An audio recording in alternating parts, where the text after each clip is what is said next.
No Western.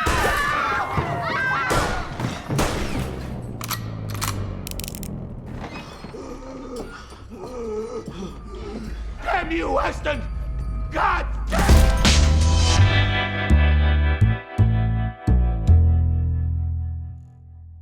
Hi, all. My name is Eric Walkuski. Thank you so much for your time today. Very much appreciate it. Thank you. So just getting started. Viggo, you've been attracted to the Western genre as an actor plenty of times.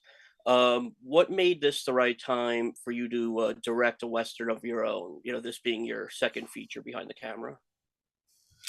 I kind of fell into it in a way. It was not accidental. It was just in the beginning, I wasn't writing a Western, and then it became one, and I liked the idea. And I thought, okay, well, I know something about them. I like them.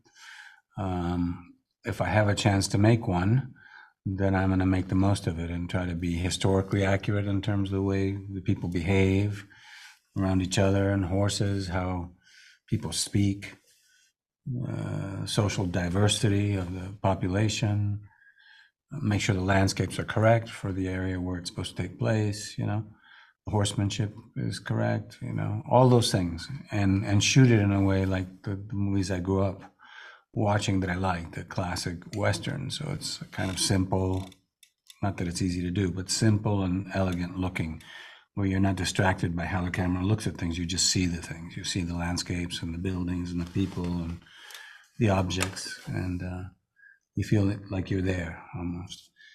And then the idea is to have people act like human beings. Not all movies do human beings act like human beings, unfortunately. And there's lots of Westerns where they don't. And we wanted these to be real human beings as much as possible. So you can't do that unless you have really good actors. And the first one I had to find was the character, the woman to play Vivian, and fortunately it's Vicky. So then I knew, okay, now we already have an advantage. This is going to have layers to it. It's going to feel real. So then we have to find other actors to surround her with who are going to be on that level and just do a good job, prepare and shoot it well, hopefully. So where are you from, Vivian Lecoubli? It's a very long story. I have plenty of time. Well, Vicky, I mean, this is a wonderful character and somebody you truly root for and sympathize with. I'm wondering if she kind of jumped out off the page for you the first time you read it, and you were attracted to the role, and also in addition to that, what was collaborating with Viggo like creating the character? I think, if anything, it was me who was pulled in by her and her jumping out to me. It was from the beginning a very strong pull of something I don't even understand now still. Maybe it has to do with it coming as an inspiration from your mother, and maybe there's stuff in this character that we don't really understand. It's about the history of women or something, and it was something about that character and the mix of a fairy tale aspect, like very childlike yet super independent, very modern. She could be from nowadays. I really felt, to me, Vivian could be someone living in today's society and struggling with the same things Vivian is struggling with. So the work together was mainly Viggo trusting me and me following my instinct. I was talking to Danny Huston before, and he mentioned something interesting. He said that at one point you handed out all these coins to cast members, and they all had these words on it. Yeah. And I thought that was fascinating, and it helped his character. I wonder what prompted that, and Viggo, how did you feel about that? What prompted that was that we were in a region, a part of the world that's very special. It's Mexico. It's kind of North Mexico, lost in between, in the middle, Durango. And this area is very spiritual, weirdly, even though it's maybe not famous for that. But it felt like that, spiritual. And we were all on this spiritual quest with Vivian, and the coins I got. So we went to Durango to prepare, and then we went to Vancouver Island, Tofino. Yeah. And Tofino has a very strong heritage, story. And you have a lot of Native Canadian American First Nations people. indigenous people living there, exactly. And you feel it just in the air. And so I think the whole movie is filled with a little bit of this spiritual fairy tale like feel. And on Tofino, I bought these coins. And then I took them back to Durango and I gave them to everybody because you had to pull a coin. You just had a bag and each one pulled one, which is also, it's like tarot cards, or it's like, it has something of like a Chance. more primitive, ritualistic, where we are all coming from thing. And I think that's what I wanted to give everyone, maybe a feel of that trust in something that we don't understand. Yeah.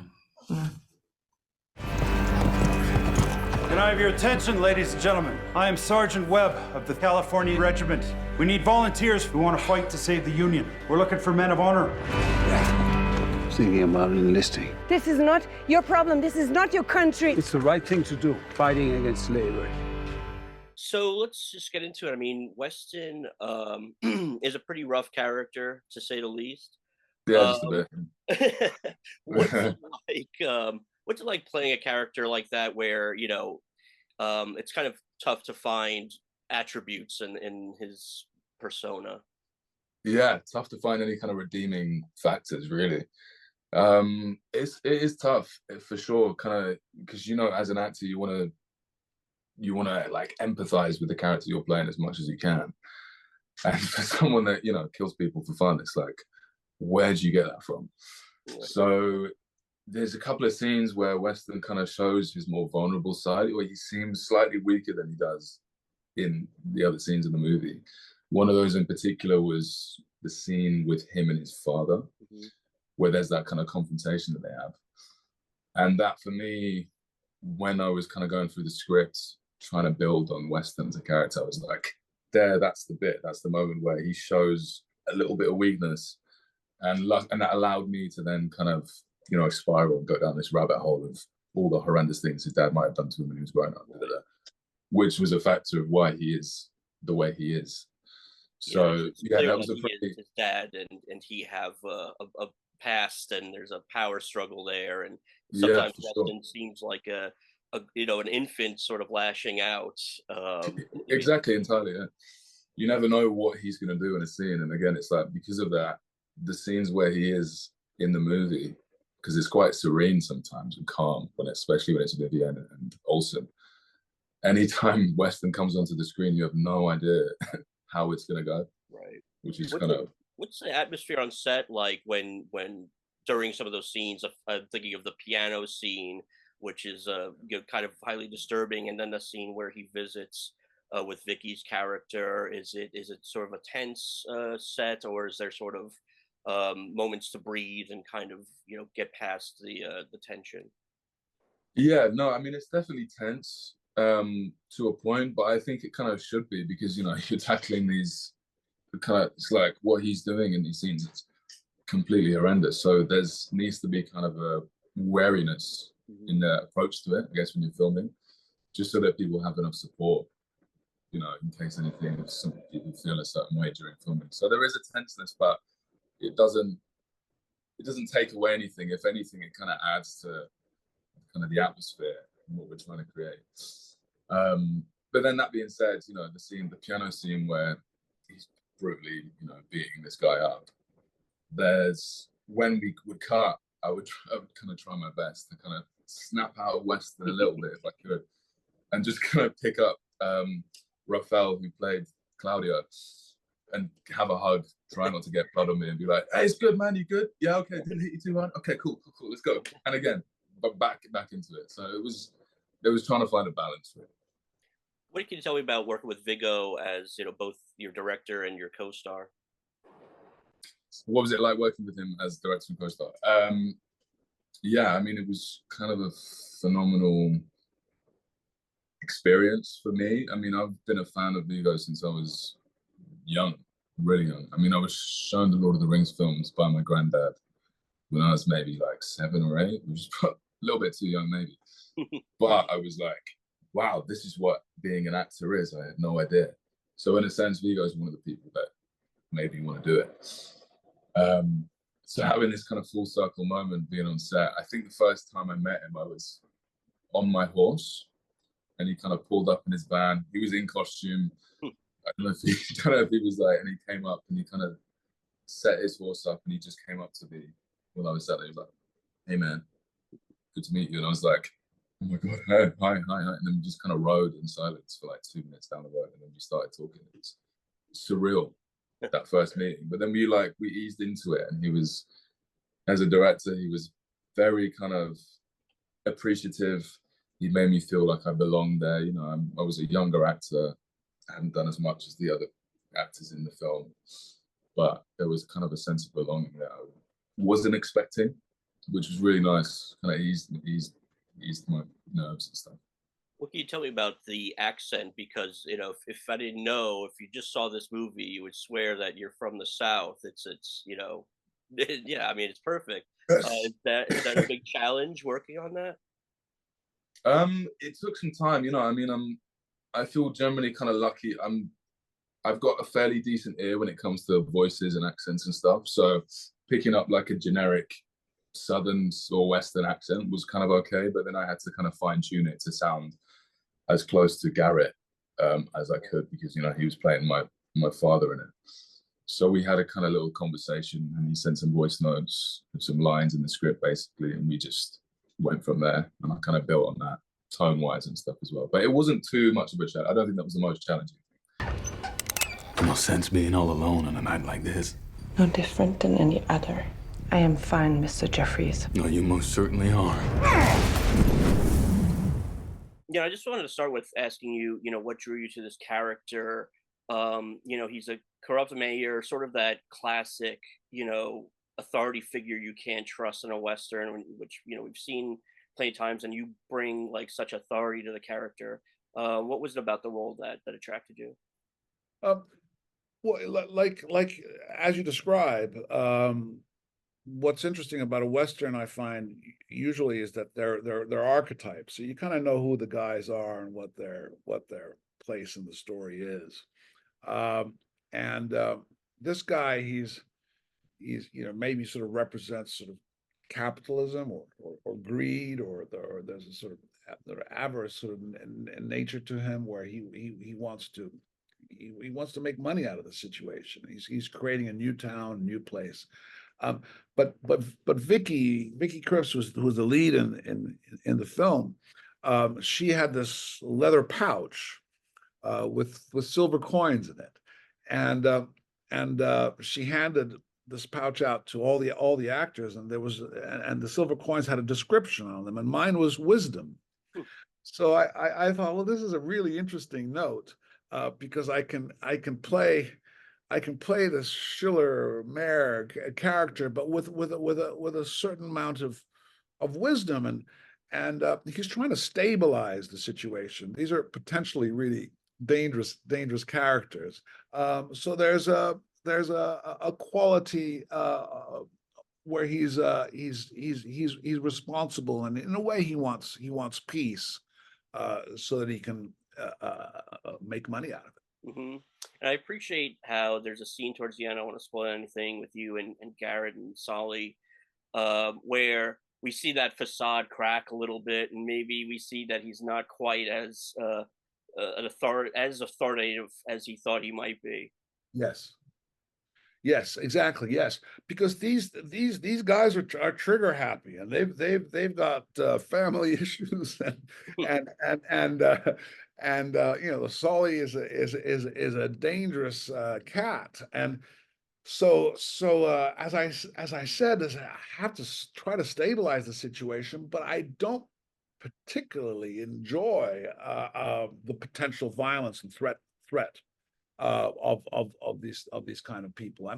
I represent a new West, a sort of civilized West, and I'm not saying it's not corrupt, but I'd rather not have the violence. Right. Can you talk a little bit about working with Viggo? And, you know, this is his second effort behind the camera, but it's clear he's very confident in his vision, and it's, you know, certainly the work of a filmmaker. What was it like working with him as actor and director? Yeah, I'm not only actor and director, but also writer, and composer. So he's really embracing the film entirely, and that's a great feeling as an actor, because you really you feel the singularity of his vision, and you know that in a way it would be hard to mess with it. So that's wonderful, but also he's working at, there's a tight schedule. We're working in a rather tough environment, so the wheels are turning. He's thinking about other things while he's performing with you, and so you're kind of both holding each other up in a sense. And I've described his him as being a little schizophrenic. I don't think he appreciates that description necessarily, but he's wearing many hats, and that's, you know, you want to support somebody who's got so many things that they're taking care of and responsible for, and that's it's a good feeling. You feel it's teamwork, it's collaboration, it's a dance.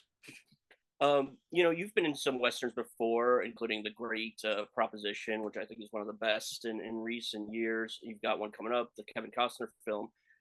It's an interesting genre because it always seems like it might be going away, and then it comes roaring back, and people are interested in it again. And I'm just curious what your take is on the persistence of that genre.